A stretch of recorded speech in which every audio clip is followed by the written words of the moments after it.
अच्छा, ये जो अमेज़न ड्रॉप शिपिंग है, ये है क्या चीज़? कितनी इन्वेस्टमेंट चाहिए? अमेज़न इसमें ड्रॉप शिपर्स के अकाउंट सस्पेंड क्यों करता है? इसको इल्लीगल जो है वो क्यों बोला जाता है? इस सारी बात को आज हम डिस्कस कर लेते हैं। बहुत सारे लोग मुझसे ड्रॉप शिपिंग के बारे में पूछ रहे थे और कह रहे थे कि हम ड्रॉप शिपिंग में इन्वेस्टमेंट करना चाहते हैं। तो मैंने सोचा एक वीडियो बना देता हूँ शॉर्ट सी। आप लोगों ने इस वीडियो को मुकम्मल पूरा देखना है। आप लोगों को ड्रॉप शिपिंग समझ में आ जाएगी कि ये है क्या चीज़, और आप लोगों को ये भी समझ आ जाएगा कि ये इल्लीगल किस तरह से होती है और अमेज़न अकाउंट से स्पेंड किस तरह से करता है और क्यों करता है।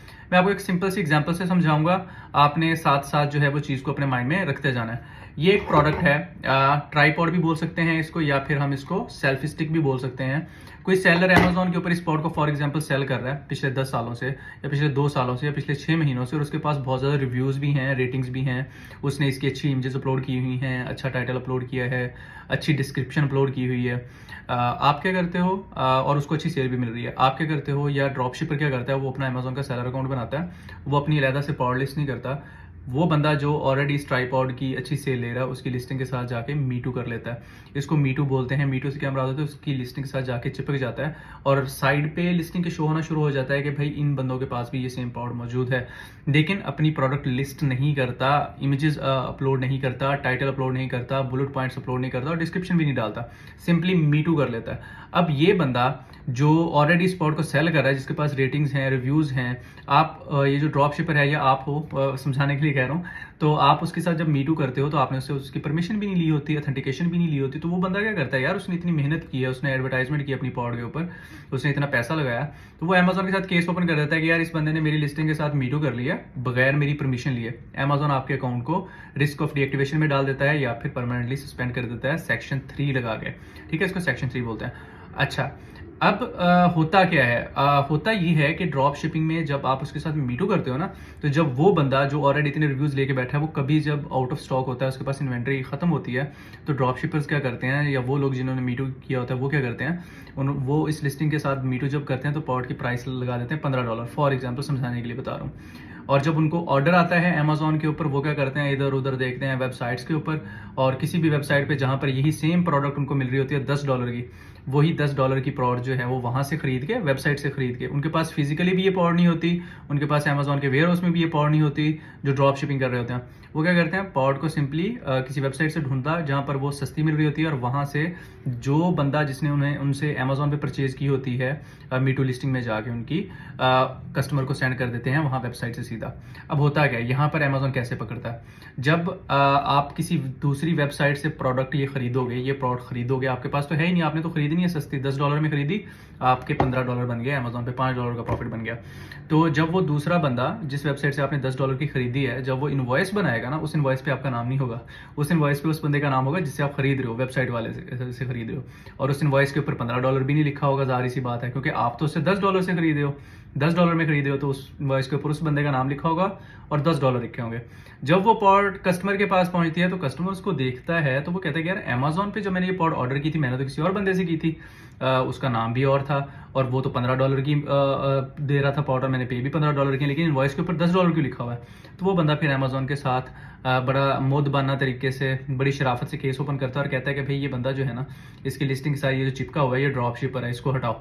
ठीक है, और कंप्लेन कर देता है, कंप्लेन फाइल कर देता है। जब वो कंप्लेन फाइल करता है, और तो अमेज़न फिर डिटेक्ट कर लेता है आपको, आपके अकाउंट को, कि भाई ये ड्रॉप शिपर है। अमेज़न आपका अकाउंट रिस्क ऑफ डीएक्टिवेशन में डालता है और आपको कहता है कि चलो भाई डॉक्यूमेंटेशन प्रोवाइड करो, ऑथेंटिकेशन लेटर दिखाओ मुझे ज़रा कि तुम इस बंदे की लिस्टिंग के साथ आके कैसे चिपके हो।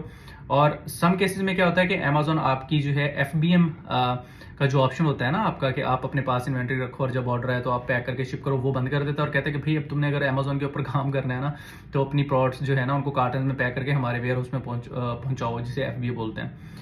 तो अमेज़न असल में ये ड्रॉप शिपिंग को इलीगल, पैसे तो हर किसी ने बनाना है ना, प्रॉफिट तो हर किसी ने बनाना है।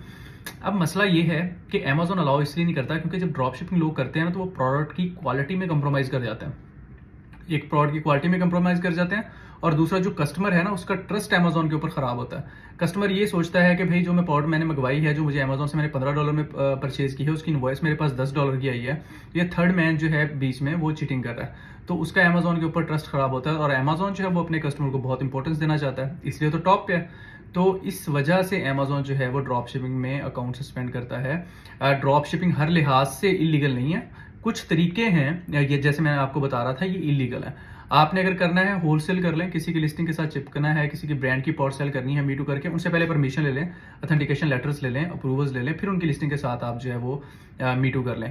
या कुछ वेबसाइट्स हैं जिनके थ्रू भी आप कर सकते हो। उनका बेनिफिट ये होता है कि वो आपके नाम की इनवॉइस बना देंगे, आपकी अमेजोन वाली प्राइस उसके ऊपर लिखी होगी, तो वो भी किया जा सकता है। लेकिन मेरा एक भाइयों वाला जो आपके साथ मशवरा है ना, ड्रॉप शिपिंग में इन्वेस्टमेंट जो है वो भी बताता हूँ कि ड्रॉप शिपिंग में इन्वेस्टमेंट तो आपको चाहिए नहीं होती। क्या आपने तो बस सिंपली पॉड लिस्ट कर दी ना, किसी की सेल हो रही थी ऑलरेडी पॉड, उसके साथ जाके चिपक गए, उसको तो ऑलरेडी सेल मिल रही थी। जैसे वो बंदा आउट ऑफ स्टॉक होगा, ऑटोमेटिकली आपको सेल मिलना शुरू हो जाएगी। और जब आपको सेल मिलना शुरू होगी, आपके पास इन्वेंट्री नहीं होगी, आप कहीं और से सोर्स करोगे उस पॉड को, इनवॉइसेस के ऊपर नाम भी आपका नहीं होगा, तो इस वजह से ना अकाउंट सस्पेंड हो जाते हैं। और इन्वेस्टमेंट आपकी लगेगी नहीं, जाहिर सी बात है, आपने पॉड तो खरीदी नहीं, पैसे तो लगे नहीं कहीं। आपने पॉड तो तब खरीदनी है जब कस्टमर जो है वो अमेजोन से $15 की आपसे खरीदेगा और आपने $10 की आगे से खरीद के जो है वो प्रोडक्ट पैक करके शिप कर देनी होती है, तो आपके $10 लगे, 15 बन गए। उसमें कुछ जाहिर सी बात है अमेजोन की फीसेस भी होती हैं। तो समझाने का, कहने का मतलब ये है कि प्राइवेट लेबल कर लें अमेजोन का। चाइना से आपको एक प्रोडक्ट अगर लगता है अच्छी है, अमेजोन का काम सीख लो मेरे भाई। ये शॉर्टकट्स जो हैं ये कभी भी पैसे नहीं बनाते होते। कोई भी काम है, कोई भी काम है, अगर आपने ड्रॉप शिपिंग करनी है ना, फॉर एग्जांपल अगर आपने करनी है, तो आप इसको पूरा स्टडी करो और इसको बिल्कुल लीगल वे में करो, इलीगली कुछ ना करो, ठीक है। लीगल वे में करो, कस्टमर जो है उस तक जो आपने प्रोडक्ट पहुंचानी है उसकी प्राइसिंग का ख्याल रखो। कस्टमर के पास जो ट्रैकिंग डिटेल्स हैं, ट्रैकिंग डिटेल्स जो हैं वो करेक्ट अपलोड करो, फेक ट्रैकिंग डिटेल्स ना अपलोड करो, तो आप इंशाल्लाह अर्निंग कर सकते हो इससे भी। लेकिन रेकमेंडेड है कि प्राइवेट लेबल करें। प्राइवेट लेबल जो है वो बहुत ज़्यादा टेक्निकल नहीं है, होलसेल जो वो बहुत ज़्यादा टेक्निकल नहीं है, चीज़ें स्मूथ होती हैं, आपका अकाउंट सस्पेंड हो भी जाए, आप तो लीगल बिजनेस कर रहे हो ना, तो आप सुकून से अपना अकाउंट जो है वो रीएक्टिवेट करवा लेते हैं। Thank you so much.